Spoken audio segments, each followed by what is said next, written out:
मेरा नाम है उद्देश और आपका स्वागत करता हूं बनारसी ऑटोमोटिव के एक और न्यू वीडियो में। तो आज जो गाड़ी हम आपके लिए लेके आए हैं वो मेरी खुद की पर्सनल गाड़ी है, MG की तरफ से आने वाली ऑल न्यू हेक्टर, जिसमें आपको ये बड़ी सी ग्रिल वाली फेसलिफ्टेड मॉडल है। और मैं आपसे इस वीडियो में आज सारी चीज़ें शेयर करूंगा। ये मैंने 1 फरवरी 2023 को खरीदी थी। इसमें क्या अच्छाइयाँ हैं, क्या बुराइयाँ हैं, सारी चीज़ें बताएंगे। बहुत लोग माइलेज इशू बोलते हैं, क्या है कि नहीं है। ये मैं पहले क्लियर कर दूं कि ये एक पेट्रोल मॉडल है, CVT के साथ ऑटोमेटिक ट्रांसमिशन वाला मैंने वेरिएंट लिया है। सारी चीज़ें इन डिटेल में देखेंगे। ये बहुत इन डेप्थ रिव्यू रहने वाला है क्योंकि मैं खुद इस गाड़ी को ओन करता हूँ। मुझे कंपनी के ऊपर से कोई फाउंडेशन नहीं है कि मैं इसके बारे में कुछ बोल सकता हूँ या ये चीज़ें नहीं बोल सकता। सारी चीज़ें रियल रहने वाली हैं। सो बने रहिएगा इस वीडियो में, एक एक करके स्टेप बाय स्टेप सारी चीज़ें हम डिस्कस करेंगे। अब कार के फ्रंट फेशिया की बात करने से पहले कार के कुछ सिनेमैटिक शॉट्स को आप एंजॉय कर लीजिए, फिर आगे शुरू करते हैं रिव्यू और ओनरशिप सारी चीज़ें बात करें।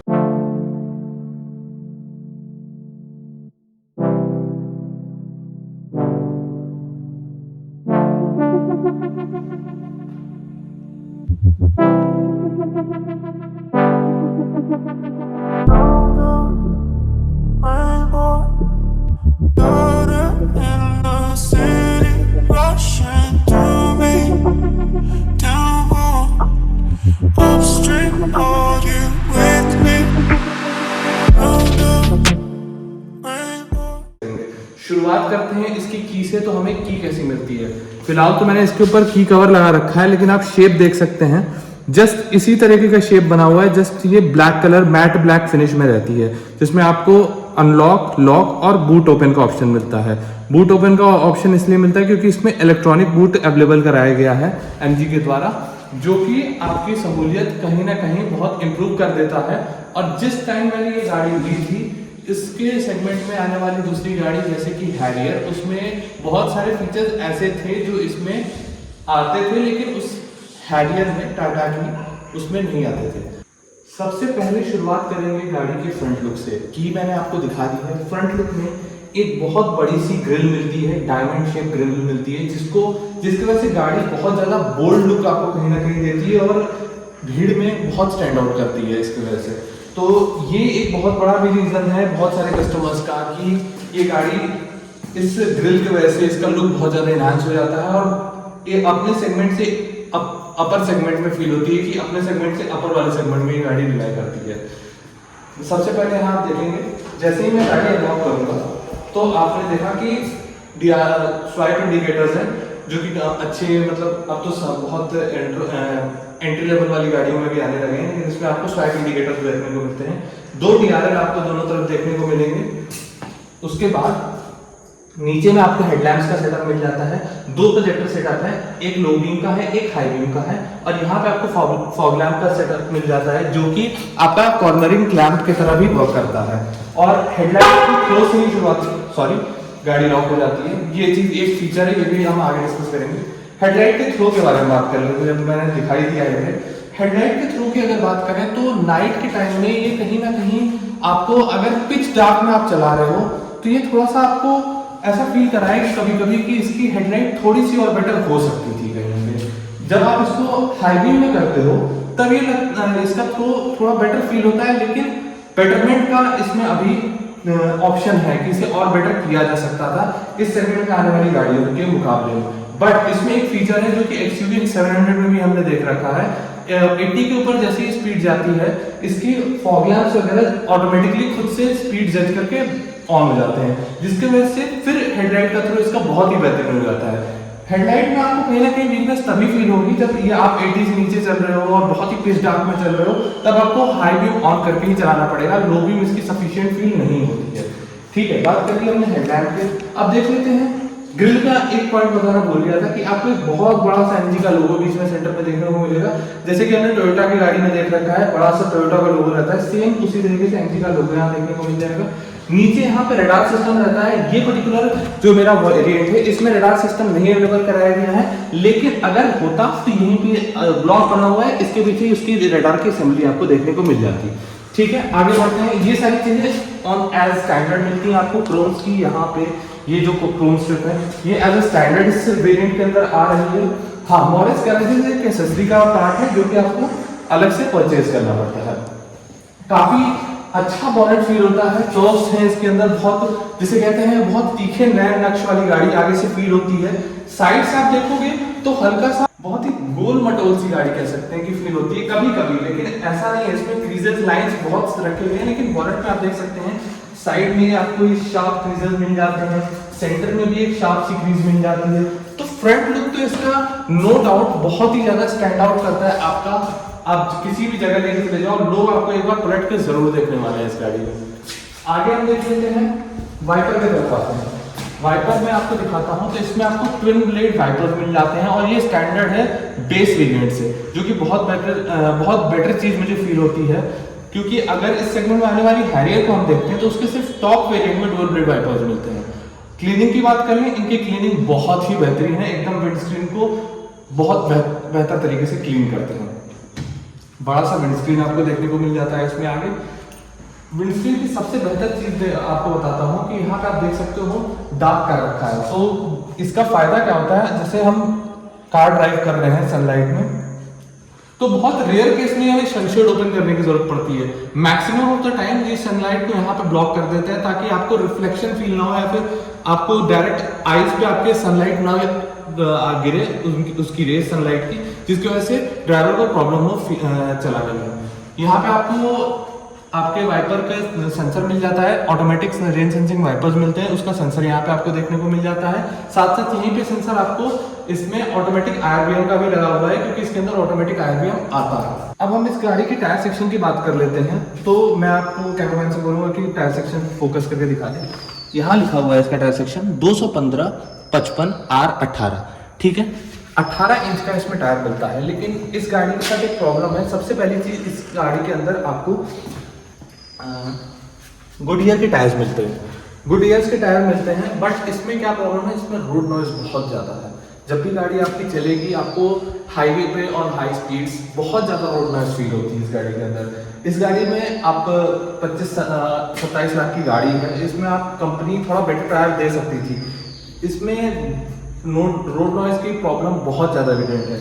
दूसरी चीज, इसका प्रोफाइल 55 प्रोफाइल है, तो जिसकी वजह से इसका एक साइज अप फील होता था, क्योंकि गाड़ी का साइज बहुत बड़ा है। उस पर टायर पहले तो 17 इंच के आते थे, लेकिन अब 18 इंच का कंपनी ने किया, लेकिन इसमें कहीं ना कहीं मुझे ऐसा फील होता है, ये मेरा पर्सनल ओपिनियन है, कि इसमें 19 इंच के टायर दिए जा सकते थे, जिसकी वजह से गाड़ी का एक तो स्टांस बहुत बेटर हो जाता और साथ साथ कुशनिंग गाड़ी की बैटरी। अगर आप 18 इंच में दे रहे हो तो शायद इसका साइड वॉल और इम्प्रूव कर देते तो गाड़ी की कुशनिंग बहुत ज़्यादा बेटर हो जाती, क्योंकि इसमें सॉफ्ट सस्पेंशन मिलते हैं, जिसकी वजह से आपका क्या होता है, कॉर्नरिंग जब आप करते हो तो गाड़ी में बॉडी रोल, या फिर देसी भाषा में बोले तो गाड़ी झूले खाती है। मतलब बस इतना है कि इसका टायर प्रोफाइल थोड़ा सा इम्प्रूव हो सकता था, और या फिर आप इसका टायर प्रोफाइल अगर यही रखते तो इसको 19 इंचेस में कर सकते थे, क्योंकि अभी भी ये कार पे कभी कभी छोटा फील होता है, ठीक है। एक बार एलॉय डिजाइन में आपको शो कर देता हूँ। ये वही एलॉय डिजाइन है जो प्रीवियस आपके नॉन फेसलिफ्टेड वर्जन में आता था। जो फेसलिफ्टेड वर्जन है, जो इसका टॉप वेरिएंट है, उसमें एलॉयज में थोड़ा सा डिफरेंसेस है, वो मैं आपको स्क्रीन पे यहाँ पे आपको देखने को मिल जाएंगे स्क्रीन पे, जो कि मैं आपको पिक्चर डाल दूंगा कि जो अपडेटेड वर्जन है उसमें एलॉय का कैसा लुक आता है। अब आ जाते हैं कार के साइड व्यू की तरफ। तो यहाँ पे आपको दो बड़े ओआरवीएम्स देखने को मिल जाएंगे, जो कि पहले इसमें हीटेड का फंक्शन आता था जब न्यू जनरेशन जब पहली बार हेक्टर लॉन्च की गई थी एमजी के द्वारा इंडिया में, लेकिन अब वो सारी चीजें इसमें से हटा दी गई हैं। डोर्स पे आपको यहाँ पे रिक्वेस्ट सेंसर देखने को मिल जाता है, ये को पैसेंजर साइड है, सेम आपके ड्राइवर साइड भी देखने को मिल जाएगा। ये एक्सेसरी का पार्ट है, बाकी ये सारी चीजें एज ए स्टैंडर्ड आपको कंपनी एमजी की जो है वो देती है, जो कि बेसिकली बहुत सारी कंपनीज आपको नहीं अवेलेबल कराती हैं। ये चीजें भी आपको एज ए एक्सेसरी का पार्ट करके लेना पड़ता है। यहाँ पे आपको क्रोम की स्ट्रिप देखने को मिल जाती है। मुझे जनरली ऑल ब्लैक कार ही पसंद आती है, तो उतने क्रोम का मुझे अच्छा नहीं लगता, बट मेरा था कि मैं आपको इन्फॉर्म कर दूं कि हाँ, ये चीजें एज स्टैंडर्ड कंपनी आपको प्रोवाइड करती है। हाँ, ओआरवीएम के आपको ऊपर यहाँ पे इंडिकेटर्स भी देखने को मिल जाते हैं, और यहाँ पे नीचे आपको एक कैमरा भी देखने को मिलता है। मैं आपको दिखा दूँ, यहाँ ये फोल्डेड ओआरवीएम, एक सेकंड अनलॉक कर दे रहा हूँ कार को। ये रहा आपका कैमरा, 360 डिग्री कैमरा इस गाड़ी के अंदर अवेलेबल कराया गया है, जिसकी पहले वाली जनरेशन में क्वालिटी बहुत ही खराब थी, जिसे कहते हैं रद्दी क्वालिटी थी बिल्कुल। लेकिन अब कहीं ना कहीं मैं परफेक्ट अभी भी नहीं कहूँगा, लेकिन हाँ अब बहुत ज़्यादा इम्प्रूव कर दिया गया है, HD क्वालिटी आती है। अब आते हैं आपको फ्रंट के कैमरा भी आपको दिखा देता हूँ। फ्रंट कैमरा कहाँ होता है? फ्रंट कैमरा ये यहाँ पे अवेलेबल कराया गया है। हाँ, आप इस एक फीचर है बहुत जो इस गाड़ी में मिलता है, और बहुत सारी गाड़ियाँ हैं जो इस सेगमेंट में आती हैं, इससे अपर सेगमेंट में भी आती है, उसमें ये चीज़ें नहीं देखने को मिलती। जैसा कि आपने देखा, मैंने कार को अनलॉक नहीं किया था, जस्ट मैं कार से दूर गया हूँ, गाड़ी अपने आप अनलॉक हो गई, सॉरी। अब देखिएगा, मैं ये नहीं की, मैं कार के पास जस्ट जाऊँगा, इधर ऑफ द टू डोर्स, या तो मैं को पैसेंजर साइड जाऊँ या फिर मैं ड्राइवर साइड जाऊँ। अभी मैं ड्राइवर साइड जाता हूँ और मैं जस्ट कार के पास पहुंचा और कार ऑटोमेटिकली अनलॉक हो गई। कार से जैसे ही मैं दूर जा रहा हूँ, कार ऑटोमेटिकली लॉक हो जा रही है, जो कि बहुत ज्यादा बेनिफिशियल फीचर है, बट कभी कभी बहुत ज्यादा इरिटेटिंग भी लगता है। क्यों? जैसे आप क्लीन कर रहे हो कार, ठीक है, आपने यहाँ से क्लीन कर रहे हो, आप जैसे कपड़ा मार रहे हो, ये अनलॉक हो गई। अब जैसे आप यहाँ से सिर्फ बॉनेट तक भी गए, ये गाड़ी लॉक हो जाएगी। और ये लॉक अनलॉक बहुत इरिटेटिंग फीचर है, बट आप इसे बंद कर सकते हो। आपको इंफोटेनमेंट सिस्टम में इसका ऑप्शन मिलता है कि आप इस फीचर को ऑफ कर सकते हो, तो जिसे प्रॉब्लम होती है उसे ऑफ कर देना चाहिए। हाँ, मुझे उतना इरिटेटिंग नहीं लगता, कभी कभी थोड़ा सा फील होता है, बट ठीक है, मुझे अच्छा लगता है फीचर, इसलिए मैंने ऑफ नहीं कर रखा है। अब कार के रियर व्यू की तरफ चलते हैं और देखते हैं वहां पे कैसा आपको चेंजेस किए गए हैं न्यू फेसलिफ्टेड मॉडल में, और क्या इसमें बेटरमेंट है या फिर क्या प्रॉब्लम। सबसे पहला, सबसे मोस्ट अट्रैक्टिव चीज इसकी टेल लैंप्स। पहले आपको सिर्फ इतना और ये कार्ड आपको टेल लैंप्स में मिलता था, लेकिन अब ये पूरी कनेक्टिंग टेल लैंप्स मिलती हैं जो फुल LED है। बेस मॉडल से आपको ये कनेक्टेड टेल लैंप्स मिल जाते हैं आपको। उससे यहाँ पे आपको पहले इंटरनेट बैजिंग मिलती थी, इंटरनेट इनसाइड की। अब यहाँ पे बड़ा हिटर की बैजिंग मिल जाती है, जो कि बहुत अच्छा लगता है। इंटरनेट बैजिंग मुझे ऑन अ पर्सनल नोट बहुत बकवास लगता था, कोई मतलब नहीं लगता था। सॉरी, बार आप गाड़ी लॉक हो रही है, उसके लिए आप माइंड मत करिएगा व्यूअर्स। अब आगे फोकस करते हैं। ये रहा आपका MG का लोगो। यहाँ पे नीचे आपको रियर का कैमरा मिल जाता है, ये रहा कैमरा। आपको रियर में 4 पार्किंग सेंसर देखने को मिल जाएंगे, और फ्रंट में भी इसके पार्किंग सेंसर हैं, जो कि बहुत गाड़ियां हैं जो कि नहीं देती हैं, लेकिन इसमें फ्रंट पार्किंग सेंसर भी आपको अवेलेबल कराए गए हैं, इंक्लूडिंग 360 डिग्री कैमरा। सबसे इंटरेस्टिंग फीचर जो कि आप मतलब जब तक इस सेगमेंट में कोई गाड़ी नहीं देती थी, इसके ऊपर सेगमेंट में आने वाली फॉर्च्यूनर्स और एंडेवर्स में मिलता था। इसका सबसे मोस्ट इंपोर्टेंट फीचर है, जो कि इस सेगमेंट में आने वाली गाड़ियों में नहीं आता था, अब हैरियर में आने लगा है, जो फेसलिफ्टेड वर्जन है, या फिर सफारी में भी आने लगा है, बट पहले नहीं आता था। उसका ये सबसे अच्छा फीचर जो फील होता था, पहले मैं कार को अनलॉक कर देता हूँ, और उसके बाद जैसे ही मैं ये बूट का ऑप्शन, बूट रिलीज का ऑप्शन है, इसमें इलेक्ट्रॉनिक बूट मिलता है, जैसे ही मैं प्रेस करके रखूंगा इसे, ये ऑटोमेटिकली ओपन हो जाता है, क्योंकि इसके अंदर इलेक्ट्रॉनिक टेलगेट दिया गया है, जो कि आप सच में कभी-कभी मुझे जब तक मैं हैरियर नहीं आई थी तब तो मुझे बड़ा अच्छा फील होता था, किसी को भी दिखा के आप टशन मार सकते हो कि भाई मेरे पास इलेक्ट्रॉनिक टेलगेट वाली गाड़ी है, और सच में बहुत अच्छा फीचर लगता है ये।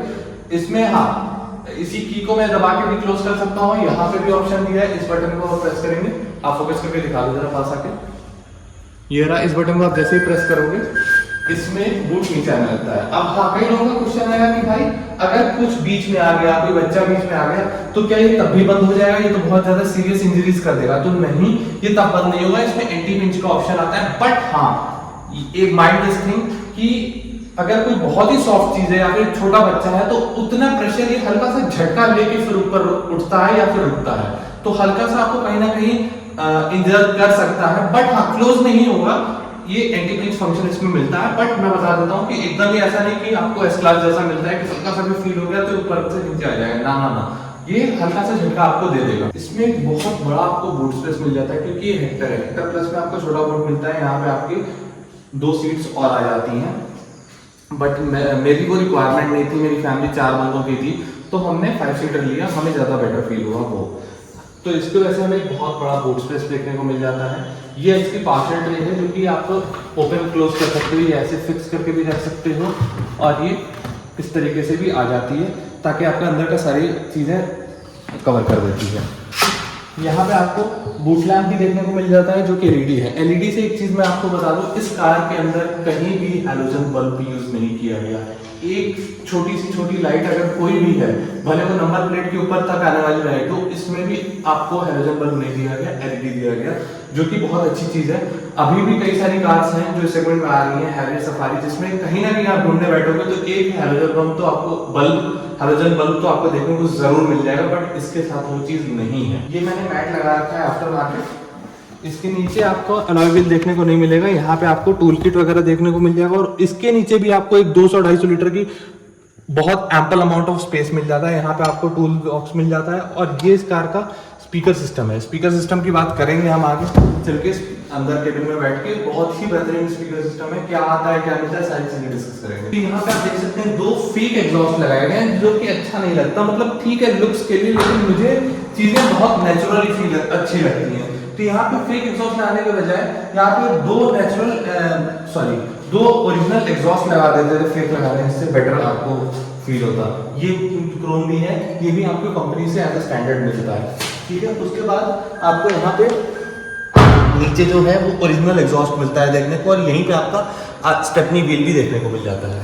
एक और इम्पोर्टेंट फीचर, जैसे मैं कार के पास और दूर जाता हूँ, इसकी गाड़ी लॉक अनलॉक होती है सेम तरीके से। पहले इसमें आता था, जैसे ही मैं कार के नीचे से स्वाइप करता था अपने लेग को, तो इसका टेल गेट ओपन हो जाता था। लेकिन इसमें अब वो फीचर हटा के क्या किया गया है, जस्ट आपको जेब में की होनी चाहिए, गाड़ी भले लॉक हो या अनलॉक हो, आप कार के पीछे आके उससे 1 मीटर की डिस्टेंस पे अगर खड़े हो या फिर 0.5 मीटर की डिस्टेंस पे, तो ये गाड़ी अनलॉक होके अपने आप टेल गेट सिर्फ ओपन करेगी। सॉरी, गाड़ी अनलॉक नहीं होगी, सिर्फ टेल गेट ओपन होगा इस गाड़ी का। लेकिन उसके लिए आपके पास की फोब होना चाहिए इसका। लास्ट चीज मैं डिस्कस कर लेता हूँ, यहाँ पे आपको डिफॉगर देखने को मिल जाता है, और आपको नॉर्मल वाइपर मिलता है। रियर वाले में आपको डुअल प्लेट नहीं मिलता, नॉर्मल वाइपर मिलता है।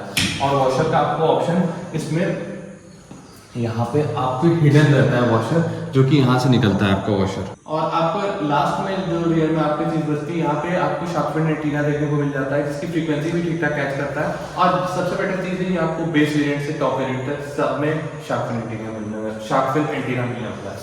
फ्यूल लिट जो है इसकी अपोजिट साइड रहती है। एमजी की सारी कार्स का अपोजिट साइड ही रहता है। मोस्टली कार्स में आपने देखा है कि आपके लेफ्ट साइड में आपके फ्यूल लिट रहती थी, बट इसमें राइट साइड रहती है, जो कि इनिशियली जब आप कार परचेज करोगे तो आपको फ्यूल पंप में आप अपोजिट साइड लगा दोगे, जिसकी वजह से कहीं ना कहीं आपको हर बार चेंज करनी पड़ती है पोजीशन, बट विद टाइम आप उस चीज को अडैप्ट कर लोगे। अब चलते हैं डायरेक्टली कार के केबिन के अंदर, और सबसे इंपॉर्टेंट, मोस्टली ये शॉपर ड्रिवन कार ही इसे कह सकते हैं, क्योंकि चलाने में परफॉर्मेंस हम बात करेंगे, बट इसका जो रियर कंफर्ट है वो इसके रियर सीट में है। तो रियर सीट से ही शुरुआत करेंगे। अब हम बैठ चुके हैं हेक्टर के रियर सीट पे, और आप जैसा कि देख सकते हैं ये सीट 6 फीट प्लस वाले बंदे के हिसाब से एडजस्टेड है। उसके बावजूद भी मेरे पास लेग रूम का आप देख सकते हो कितना ज़्यादा लेग रूम आपको मुझे मिल रहा है। अंडर थाई सपोर्ट भी बहुत बेहतरीन है इस गाड़ी के अंदर। और सबसे बेटर चीज़ जो मुझे फील होती है इस कार के अंदर, आप क्लोज आ जाइए जरा, ये जो इसका आप देख रहे हो जो आपका फ्लोर है बिल्कुल फ्लैट है, यहाँ पे कोई भी हम्प नहीं, जिसकी वजह से सेंटर वाला बंदा भी बहुत इजीली बैठ सकता है। उसके बाद आपको यहाँ पे बीच में आपको आर्मरेस्ट का भी ऑप्शन मिल जाता है, इसको आप ऐसे ओपन कर सकते हो। बीच में 2 कप होल्डर्स आपको देखने को मिल जाएंगे। यहाँ पे आपको सामने इस तरफ और इस तरफ आपको रीडिंग लैम्प देखने को मिल जाएगा दोनों तरफ, जो कि बहुत अच्छा ऑप्शन लगता है मुझे कहीं ना कहीं। रीडिंग लैम्प्स ये सेंटर वाले लैम्प से बहुत बेटर फील होते हैं। आप इजीली कुछ अगर आप पढ़ रहे हो और ताकि दूसरा वाला बंदा बगल में सो भी रहा है तो आप इजीली बैठ के पढ़ सकते हो। हेडरूम जो बचा हुआ है, हेडरूम बहुत इंपॉर्टेंट चीज है। हेडरूम भी आप देख सकते हो यहाँ पे मेरे, आप क्लोज आ जाओ, मैं दिख रहा हूँ। हेडरूम जो है अभी भी मेरे ऊपर इतना, लगभग इतना हेडरूम है मेरे सर के ऊपर, तो इजीली आप इसमें 6.5 फीट का बंदा भी पीछे इजीली बैठेगा। रिक्लाइन भी इस गाड़ी का बहुत ही बेहतरीन है। रिक्लाइन अगर मैं दिखाऊं तो ये रहा इसका लीवर, अगर आप इस लीवर को जैसे ही पुल करोगे तो इसका ये फर्स्ट रिक्लाइन एंगल पे है, और ये ऑल द वे इतनी ज्यादा रिक्लाइन हो जाती है। आप देख रहे हो, मतलब बिल्कुल ऐसा कभी कभी तो सच में एस क्लास जैसी फीलिंग आती है कि इतना ज्यादा रिक्लाइन एंगल है। हाँ, मैं कंपेयर नहीं कर रहा हूँ, एस क्लास बहुत बेहतरीन गाड़ी है, वो कंफर्ट का मतलब बेस्ट है कंफर्ट उसमें, रोल्स रॉयस और ये एस क्लास वगैरह में। बट इन दिस सेगमेंट इसका कंफर्ट बिल्कुल अनमैच्ड फील होता है इस रिक्लाइन एंगल पे। बिल्कुल मैं तो अगर मैं पीछे बैठता हूँ या फिर मेरी मदर बैठती है वो बिल्कुल सो जाती है, इतना बेटर इसका रिक्लाइन एंगल है। 6 एयरबैग्स आपको देखने को मिल जाएंगे पूरी गाड़ी के अंदर। तो आपको इसमें सेफ्टी का तो कोई इशू नहीं रहने वाला। हाँ, ये रिक्लाइन सिर्फ पीछे की तरफ है, सीट आगे पीछे आप इसमें नहीं कर सकते हो, बट रिक्लाइन इसका बहुत ही बेहतरीन रहने वाला है। 3 पॉइंटर सीट बेल्ट तीनों बंदों के लिए मिलने वाला है, तीनों के एडजस्टेबल हेडरेस्ट रहने वाले हैं आपको। बहुत एक बेटर चीज इसमें यह है, आप जैसे ही कार से उतरते हो तो मोस्टली अगर आप कीचड़ में चल रहे हो तो यहाँ पे आप उतरते ही आपके कपड़े गंदे हो जाते हैं, बट इसका बेनिफिट क्या है इस कार के अंदर, इस तरफ से आप आ जाइए। इस कार में आपको यहाँ पे एक रबड़ की बिडिंग मिल जाती है, जो कि जितनी भी मिट्टी है वो इसके नीचे यहाँ पे आती है। तो जैसे ही आप डोर क्लोज करते हो, अगर कोई इंसान यहाँ अंदर बैठा हुआ है, अब जैसे ही वो नीचे उतरेगा तो उसका पैर इस चीज से टच होगा, तो आपका यहाँ देख रहे हो ये कितना भी गंदा हो वो तो दूर रहेगा आपके पैर से दरवाजा, यहाँ आपका टच हो आपका आपके नए कपड़े बिल्कुल गंदे नहीं रहने वाले हैं, जो कि रेनी सीजन में सच में बहुत वैल्यूबल है, क्योंकि इसने एक रेनी सीजन देख लिया है और मैंने इस गाड़ी को बहुत अच्छे से परखा है। जो चीजें मैं बता रहा हूँ वो सच में प्रैक्टिकली ट्रुथ है, इसमें कोई झूठ नहीं है। आप खुद भी परचेज करोगे अगर इस गाड़ी को, वो चीजें आप फील करोगे कहीं ना कहीं। उसके बाद आपको यहाँ पे MG की बैजिंग मिल जाएगी, मॉरिस गैराजेस की। यहाँ पे एक स्टफ प्लेट है, ये इल्यूमिनेटेड नहीं है और ये भी बाय डिफॉल्ट कंपनी से ही मिल रही है मुझे, मैंने इसको एज ए एक्सेसरी नहीं परचेज किया। अंदर की जो मैट्स लगी हुई है इस कार के अंदर, क्लोज आ जाइए आप, मैट्स इसमें मैंने आफ्टर मार्केट लगाई है, लेकिन बाकी सारी चीजें एज ए एक्सेसरी का पार्ट है। इसमें मैंने कोई भी सीट कवर नहीं लगाया और ना ही मैं किसी को रिकमेंड करूंगा। अगर आपकी 6 एयरबैग वाली गाड़ी है, आप बिल्कुल उसे मत छुड़वाइए, कितना भी कोई कंपनी वाला बोल दे कि हमारा सीट कवर एयरबैग कंपैटिबल है, बट एट द टाइम जब एयरबैग ओपन होने वाला होगा उस टाइम पे बहुत प्रॉब्लम हो जाएगी अगर वो नहीं ओपन हो पाया उस नए सीट कवर की वजह से। अब चलते हैं डायरेक्टली ड्राइवर साइड सीट पे और देखते हैं वहां पे आपको क्या क्या फीचर्स देखने को मिलते हैं, और फिर डिस्कस करते हैं इस गाड़ी के ड्राइव रिस्पॉन्स और परफॉर्मेंस एंड माइलेज कैसा रहा मुझे 6 महीने का मेरा टोटल एक्सपीरियंस इस कार के साथ। अब कार के इंटीरियर में हम बैठ चुके हैं, बात कर लेते हैं इसके इंस्ट्रूमेंट क्लस्टर में कि आपको क्या चीजें मिल जाती हैं। शुरुआत में आपको ये ग्रीट करेगी, टेम्परेचर वगैरह बताएगी MG, अगर फ्यूल कम है तो उसका वार्निंग वगैरह देगी, सारी चीजें करती है, ठीक है। अब बात कर लेते हैं मीटर कंसोल में। तो मीटर कंसोल में आपको जो चीजें मिल जाती हैं वो कुछ इस तरीके से हैं कि शुरू में आपको यहाँ पे RPM मीटर मिल जाता है, टैकोमीटर जिसे कहते हैं, यहाँ पे स्पीडोमीटर मिल जाता है, यहाँ पे आपको गेट ओपनिंग का वार्निंग वगैरह मिलता है। जैसे ही मैं गेट वगैरह बंद करूंगा तब इसका मेन कंसोल स्टार्ट होता है, पूरा फुली डिजिटल कंसोल है। तो यहाँ पे जैसे मैंने अब दरवाज़ा क्लोज कर दिया है तो यहाँ पे आप देख रहे हैं कि एक हेक्टर का प्रोटोटाइप बन के आ गई छोटी सी, यहाँ दिखा रहा है कौन से मोड में है फिलहाल। उसके बाद यहाँ पे आपको रेंज शो कर देता है, यहाँ पे आपको और टोटल किलोमीटर्स ड्रिवन जितना है वो शो कर देते हैं। यहाँ पे टेम्परेचर वगैरह मिल जाएगा, यहाँ पे आपको पार्किंग हैंड ब्रेक लगी हुई है उसका चीज़ें मिल जाएंगी, यहाँ पे आपको इंजन चेक लाइट वगैरह और ये सारी चीज़ें मिल जाती हैं देखने को। उसके बाद जब स्टीयरिंग में माउंटेड कंट्रोल्स को जब हम यूज़ करते हैं तो यहाँ से आप जैसे यूज़ करेंगे तो यहाँ पे आपको ट्रिप A, ट्रिप B वगैरह, average speed, driving time, range, ये सारी चीज़ें शो करेगा। आपको यहाँ इसमें टायर प्रेशर मॉनिटरिंग सिस्टम भी मिल जाता है जो कि काफ़ी यूज़फुल है। बट सबसे बुरी चीज़ जो MG ने इसमें की है, ताकि इसके एवरेज को छुपाया जा सके, सिर्फ आप इसमें एवरेज तभी शो कर सकता है ये जब आप इसके एप्लीकेशन में आप जाते हो। मैं एप्लीकेशन का भी आपको एक ओवरव्यू दे दूंगा, MG iSmart एप्लीकेशन, उसमें सच में कितना एवरेज दे रही है उसमें भी मैं दिखाऊंगा, और जो रियल लाइफ मैंने एक्सपीरियंस किया है कैलकुलेट करके वो चीज़ भी मैं बताऊंगा कि मुझे रियल लाइफ में कितना देती है और वो वहाँ पे शो कितना कर रही है MG iSmart ऐप में। तो कुछ इस तरह का ओवरव्यू है। स्टीयरिंग माउंटेड कंट्रोल्स वगैरह देखने को मिल जाएंगे, जहाँ पे आपको प्लस माइनस का कंट्रोल मिल जाएगा, सोर्स ऑडियो, और ये वॉइस कमांड वगैरह के लिए है, फोन कट और ड्रॉप करने के लिए, म्यूट करने के लिए, और इस साइड आपको सारे क्रूज कंट्रोल से रिलेटेड फीचर्स मिल जाने वाले हैं। बात कर लेते हैं इस 14 इंच की स्क्रीन की, तो कुछ इस तरह के लुक है। डे लाइट में भी काफ़ी हद तक ब्राइट रहती है, चीज़ें दिख जाती हैं, विजिबल हो जाती हैं। बट इसमें जो सबसे बड़ा इशू है कि बहुत ज़्यादा कभी कभी लैग करने लगती है। अब जैसे कि मैंने यहाँ पे टच किया तो थोड़ा सा टाइम, एक इसका स्वीट टाइम है हर चीज़ को ओपन करने का, जो कि ये लेती ही लेती है। अगर मैं AC ऑन करना है, ऑफ करना है, तो थोड़ा सा कई बार टाइम ले लेती है कि हर बार एकदम से ऑन या ऑफ नहीं करती है। जैसा कि आपने देखा कि इमीडिएट रिस्पांस नहीं है इसमें। पिछली वाली जनरेशन से काफ़ी हद तक इस फेसलिफ्ट में चेंजेस किया है एमजी ने, बट अभी भी इसमें बहुत ज़्यादा इंप्रूवमेंट की ज़रूरत है। एसी की बात कर लें तो एसी काफ़ी चिलर है कार का। एसी में कोई इशू नहीं है, डुअल फैंस मिल जाते हैं आपको। मैं बॉनेट ओपन करके जब दिखाऊंगा तो उसमें शो करूंगा। एसी काफ़ी चिलर है। फ्रंट में 4 एसी वेंट मिल जाते हैं और रियर में भी 2 एसी वेंट्स आपको देखने को मिलने वाले हैं यहाँ पे। लेकिन इस स्क्रीन में जो अगर एज अ ओनर मैं बताना चाहूँ कि सबसे पहली प्रॉब्लम इसमें लैग बहुत है। कलर्स वगैरह सारे बहुत अच्छे शो होते हैं, डे लाइट में भी बहुत प्रॉपर विजिबल होती है। लेकिन इसमें फिर दूसरी चीज़ यही आ जाती है कि क्योंकि अगर इस स्क्रीन को छोटा हल्का सा करके यहाँ पे क्लाइमेट कंट्रोल वगैरह का, एयर कंडीशनिंग से रिलेटेड सारे फीचर्स आपको एक स्विच से मिल जाते, जिसमें आप मतलब टैक्टाइल स्विचेस होते हैं, उनको यूज़ करके आप अपने एयर कंडीशनर को कंट्रोल कर सकते हैं। वो ज़्यादा बेटर होता है, क्योंकि जब आप ड्राइव कर रहे होते हैं ना, तो कई बार ऐसा भी होता है कि आप क्लिक ही नहीं समझ नहीं पाते हो कि एसी ऑन हो रहा है कि नहीं हो रहा है। सॉरी, ये ऑन हो गया। यहाँ पे भी आप कहीं भी क्लिक करोगे तो उस हिसाब से उस पोजीशन का, जैसे मैं यहाँ पे क्लिक किया तो ये फ्रंट एसी वगैरह को ऑन कर देता है या फिर ऑफ कर देता है। उसके बाद बात कर लेते हैं सेंटर कंसोल में। तो सेंटर कंसोल में कुछ इस तरह का लुक मिलता है। ये इसका सीवीटी ट्रांसमिशन का लीवर है।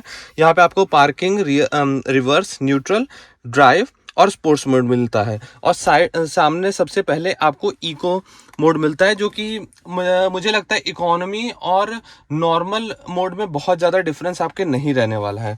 सेंटर में आपको 2 कप होल्डर्स वगैरह देखने को मिल जाते हैं। यहाँ पे आपको होल्ड वगैरह का फीचर देखने को मिलेगा। यहाँ पे आपको इलेक्ट्रॉनिक पार्किंग ब्रेक मिल जाता है और यहाँ पे आपको फ्रंट पार्किंग सेंसर को ऑन या ऑफ करने का ऑप्शन मिलता है।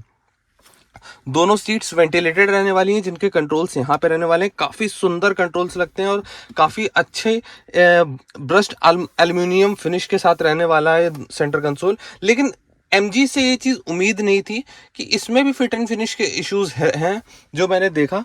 जैसे कि आप यहाँ देख सकते हो, ये काफ़ी एकदम उठा हुआ है, मतलब ये एक लेवल में नहीं है। यहाँ पे जैसे आप देख सकते हो काफ़ी हद तक लेवल मैच कराने की कोशिश करी, बट लेवल मैच नहीं हुआ है, जो कि एमजी से एक्सपेक्टेड नहीं रहता था। मुझे नहीं था कि एमजी ऐसा कुछ करेगी। सामने आपको यहाँ पे वायरलेस चार्जर मिल जाता है। यहाँ पे आपको 2 यूएसबी पोर्ट मिल जाते हैं, एक एंड्रॉयड ऑटो वगैरह चलाने के लिए और एक नॉर्मल चार्जिंग के लिए। एंड्रॉयड ऑटो वगैरह इसमें वायरलेस का भी ऑप्शन दिया है और साथ साथ एप्पल कारप्ले भी वायरलेस रहने वाला है इसमें। एक आपको 4G सिम मिल जाता है, जो कि सबसे बड़ी जो प्रॉब्लम, जो सबसे गलत चीज़ कि ये व्यूअर्स हमारे साथ एमजी ने, जब हम कार को परचेज करने गए थे, हमसे बोला गया था कि 3 साल के लिए आपको इसकी इंटरनेट सर्विसेज फ्री रहने वाली है, जो कि डेफिनेटली है, उसमें कोई प्रॉब्लम नहीं है। लेकिन इसके साथ साथ बोला गया था कि जैसे इसमें डिजिटल की के फीचर्स आते हैं और इसमें जैसे की से ही मतलब अपने फ़ोन से आप लॉक अनलॉक कर सकते हो और भी कई सारे फीचर्स इसमें रहने वाले हैं। वो सारे फीचर्स सब बताया गया था कि ये कुछ भी पेड नहीं है। बट मैं आपको बता देता हूँ, अगर आप एक MG हेक्टर या फिर MG की कोई कार खरीदने का प्लान कर रहे हो तो MG आई स्मार्ट के फीचर्स को सारे को पेड कर दिया गया है, जिसके 1500 रुपीज लगने वाले हैं आपके 1 ईयर के।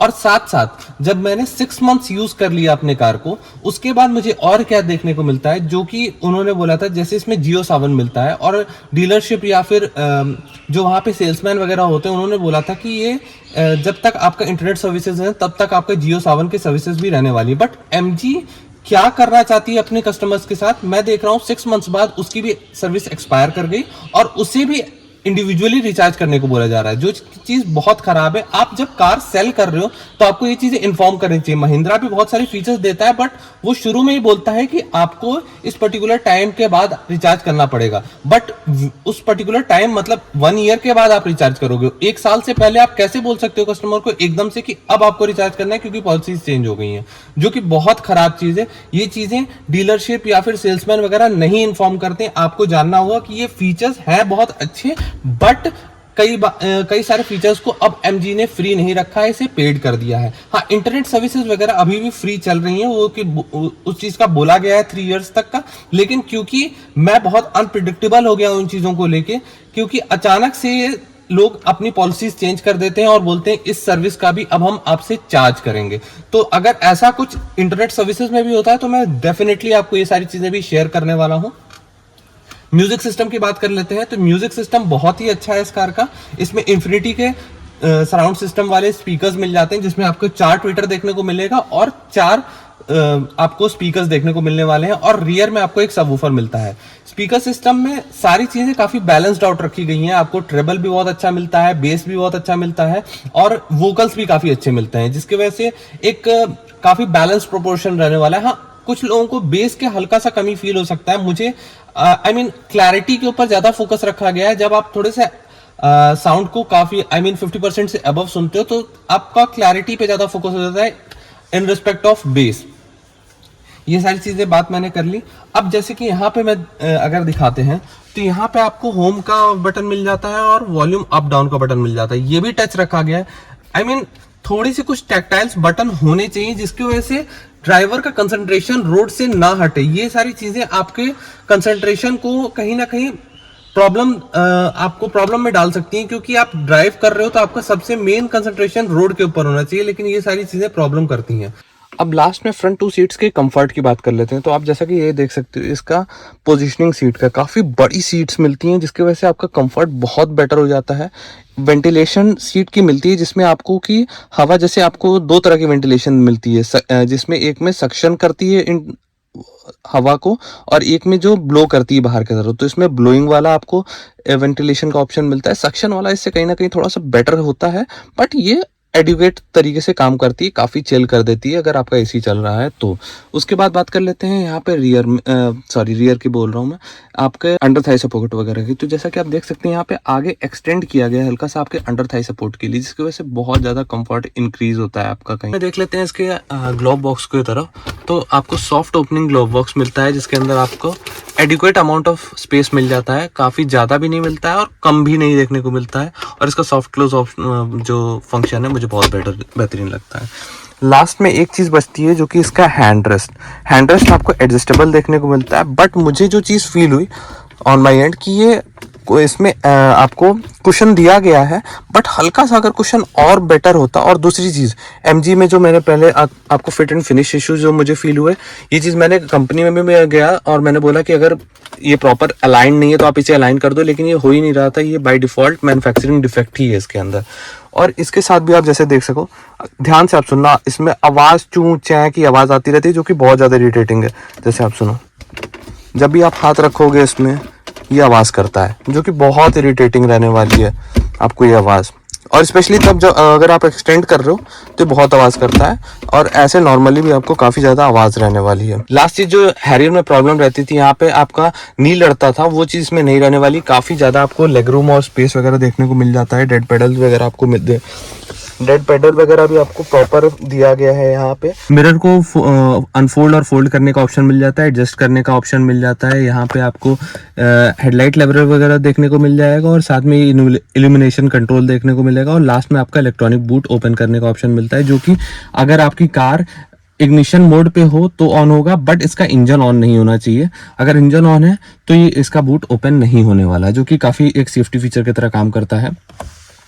साइड डोर पे कंट्रोल्स की बात कर ले तो यहाँ पे आपको चाइल्ड लॉक देखने को मिल जाएगा।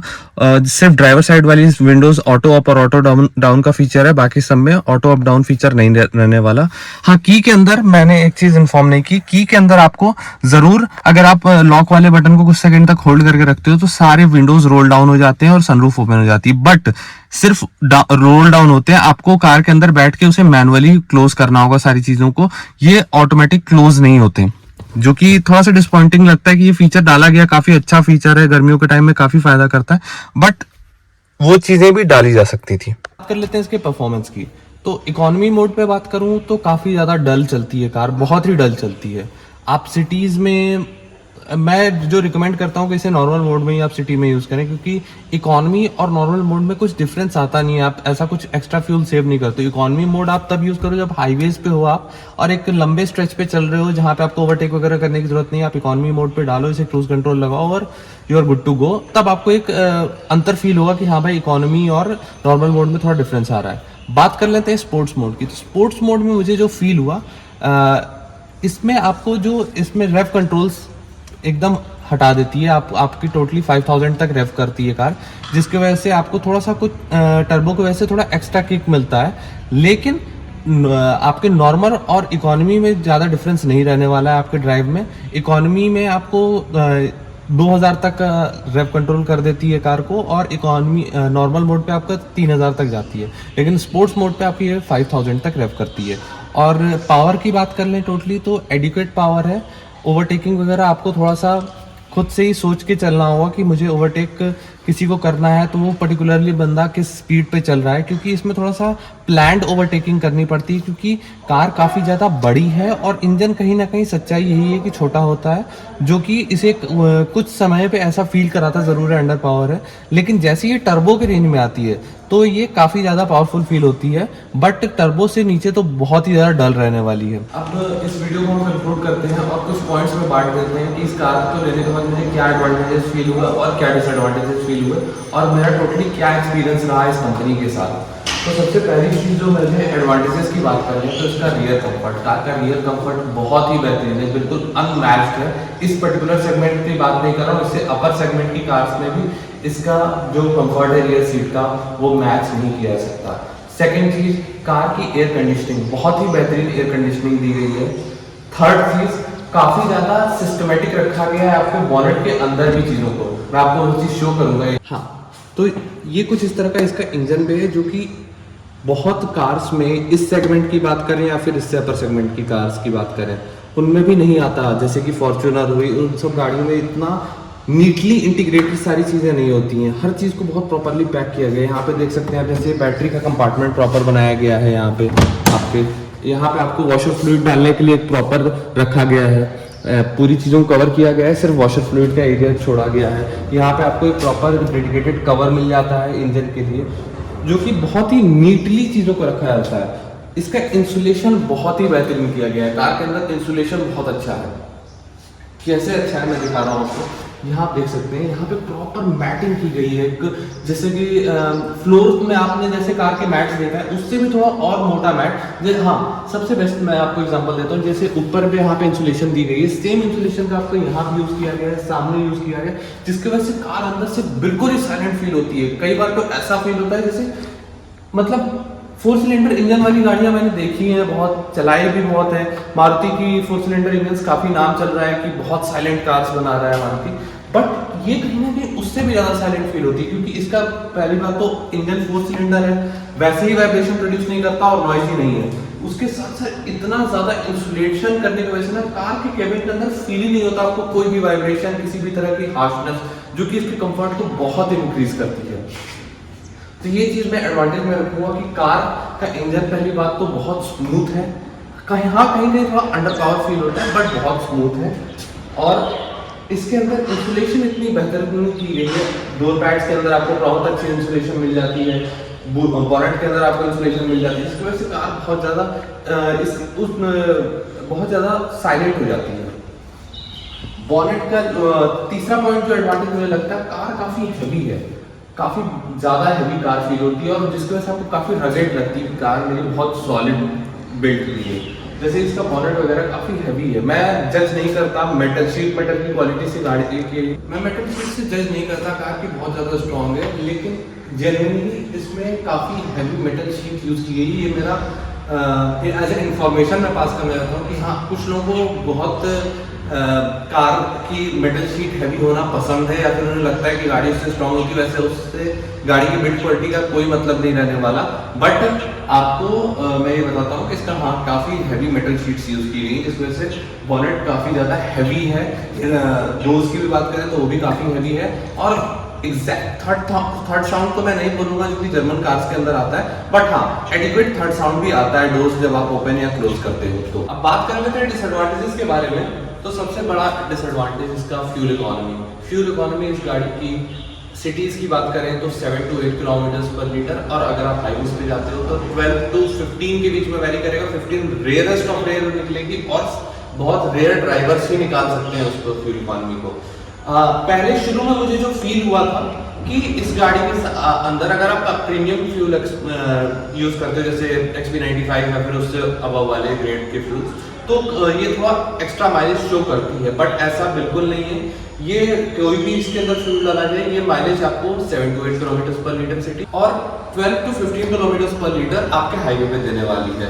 हाँ, ये भी बहुत डिपेंड करता है कि आप किस तरीके से चला रहे हो इस कार को। स्पोर्ट्स मोड पे ये माइलेज बहुत ही ज़्यादा गिरा देती है और समटाइम्स इसके माइलेज 5 किलोमीटर पर लीटर तक भी जाते हैं। ऐप तो वो शो नहीं करता, लेकिन रियल लाइफ में जब आप कैलकुलेट करते हो तो हाँ, बहुत ज़्यादा जाते हैं। सर्विस एक्सपीरियंस, बाइंग एक्सपीरियंस, इन चीज़ों की बात करूँ तो बाइंग एक्सपीरियंस बहुत अच्छा रहा मेरा, लेकिन वही मैंने जहाँ पॉइंट रेज किया कि कुछ चीज़ें थी जो कि डीलरशिप ने मुझसे शेयर नहीं की।